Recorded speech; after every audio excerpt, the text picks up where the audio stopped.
spiritual food for thought.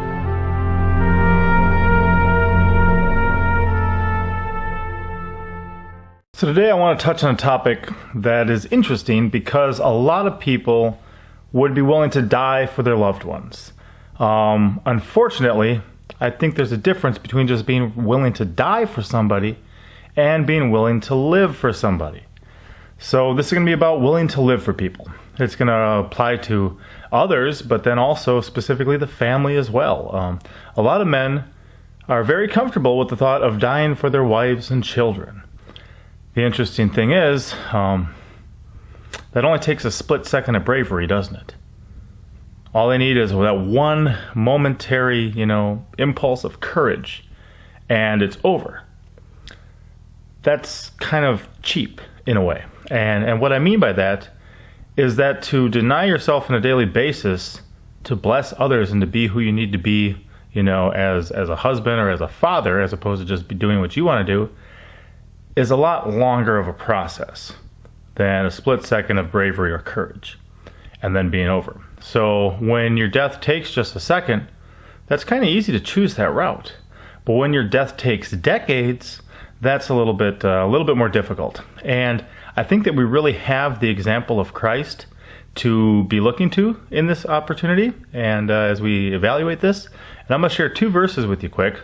The first would be from John chapter 15, verse 13. It says, "Greater love hath no man than this, that a man lay down his life for his friends." And of course, people always focus on the death of Jesus Christ as that laying down the life. We'll get to that in a second. And then also, in Ephesians chapter 5, it says here in verse 25, "Husbands, love your wives, even as Christ loved the church and gave himself for it." So here we have two examples, one relating to friends, one relating to in a marriage relationship, of an opportunity for people to lay down their life or to give their life for another one. And a lot of times the focus is put on the death of Jesus Christ. If we contemplate it though, his death, I believe, did not vary at all from his lifestyle. It was really just the period at the end of a sentence that all had one focus, one goal, one aim, one manner in which it was lived. And what I mean by that is, if you notice on the cross, he was unable to move his hands. He was unable to move his feet. He was unable to do anything, because that was the perfect will of God for him to be in that situation. But if you look at his life, in his entire life, he always did the will of the Father. He chose to always be under that type of influence and that type of intention, that he would do the will of his Father constantly and only. So just the fact that he could not physically move outside that realm on the cross doesn't mean it varied at all from his life. So if we look at laying down our life for our loved ones, or laying down our life for our friends, Jesus' life was what led to his death. If he would have lived a different life, outside the will of God, he wouldn't have been able to accomplish what he was able to through his death. Therefore, he laid down his life every single day of his life for you, for me, for the church, It never varied. It was ultimately, culminated in that moment on the cross. Absolutely. Absolutely. And without that, we really have no hope. But it didn't vary from his life. So if people are willing to, die for their friend or die for their loved ones or, take a bullet for their wife and children, that's one thing. But would you be willing to take a bullet to yourself, every day of your life for the next 50 years, the next 60 years?